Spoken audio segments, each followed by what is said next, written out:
અમદાવાદ તરફ જતી કારનો કપુરાઈ ચોકડી નજીક અકસ્માત સર્જાયો હતો, જેમાં કાર અને ટ્રક વચ્ચે વિચિત્ર અકસ્માત સર્જાયો હતો। કન્ટેનર પલટી મારતા કાર કન્ટેનર નીચે દબાઈ હતી, ત્યારે કારમાં સવાર 3 લોકો ફસાયા હતા। ભારે જહેમત બાદ કારમાં ફસાયેલ 3 ઈસમોને બહાર કાઢવામાં આવ્યા હતા, ત્યારે 3 ઈસમોને નાની મોટી ઈજાઓ થતાં સારવાર અર્થે ખસેડવામાં આવ્યા છે। જોકે સદનસીબે અકસ્માતમાં જાનહાનિ ટળી છે।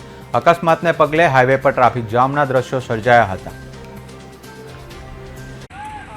ચલાવતો હતો, અમે સુરતથી જતા હતા કેશોદ માટે અને અમારી જે ગાડી ચાલી રહી હતી અને બાજુમાં જે ગાડી ચાલતી હતી, હવે એને બાજુમાં જે આવું કરી અને એને બચાવવા માટે અમે સ્લો મારી અને એને સ્લો મારી, એ તો ગાડી વહી ગઈ છે અને અમારા સ્લો મારવાથી પાછળની જે ગાડી જે છે ટ્રક એ એની બેલેન્સ ખોવાઈ ગઈ અને એને અમને બચાવવા માટે અથવા તો કંઈ પણ હોય એને ફેરવી નાખ્યો અને એ જે ટોલું જે છે એ અમારી ઉપર પડ્યું। આ રીતનો આખો બનાવ। એટલે ઘટનામાં કોઈને ઈજા થઈ છે કે નહીં? ઘટનામાં માતાજીની કૃપા છે, ઈશ્વરીય શક્તિ છે, કદાચ આ જે પોઝિશનની અંદર આપ જોવો છો કે કદાચ આની અંદર કોઈ માણસ બચી જ ના શકે, અમને એટલું જ ઈજા થઈ છે।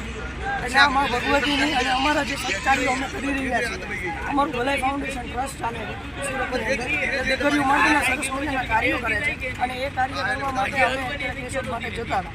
આવતીકાલનો અમારો પ્રોગ્રામ છે।